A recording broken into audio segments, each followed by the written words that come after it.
ছেলে আল্লাহ দুইজনে দান করেছেন 2000 করে। আল্লাহ সকলের দানকে কবুল করেন, সকল বালা মুসিবত দূর করে দেন। দ্রুত বাইশের ব্যাগগুলো দ্রুত কালেকশন করেন, আর 2-3 মিনিটের মধ্যে জামাত দাঁড়িয়ে যাবে ইনশাআল্লাহ। আর যারা নামাজের কাতারে ঢুকতে পারবেন না, তারাই আমাদের ডান কাতারে অর্থাৎ ইমাম সাহেবের সামনে গিয়ে দাঁড়াবেন না, তাহলে তাদের নামাজ হবে না। তারা দ্বিতীয় কাতারে অংশগ্রহণ করেন, দ্বিতীয় জামাতে যদি জায়গা পান দাঁড়ানোর পরে জায়গা নেবেন, কিন্তু আমাদের প্রথম কাতারের সামনে গিয়ে দাঁড়ালে আপনাদের নামাজ হবে না। অর্থাৎ প্রথম কাতার পর্যন্ত দাঁড়াতে পারবেন, আর দ্বিতীয় জামাত হবে নয়টায়। যারা এই জামাতে শরীক হতে পারবেন না বা জায়গা পাবেন না, তারা নিজে জামাত, আর পাশে যদি রাস্তায় দাঁড়িয়ে নামাজ দিয়ে দাঁড়াতে পারেন, কাতার সোজা করে দাঁড়ায় যাবেন, সমস্যা হবে না।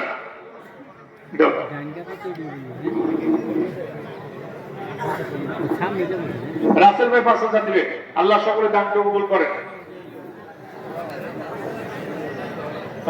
জি ভালো আছেন। আসসালামু আলাইকুম। আমরা ঐতিহাসিক ঈদগাহ মাঠের পক্ষ থেকে, মাঠ কমিটির পক্ষ থেকে আগত সমবেত মুসল্লিয়ান একরাম সবার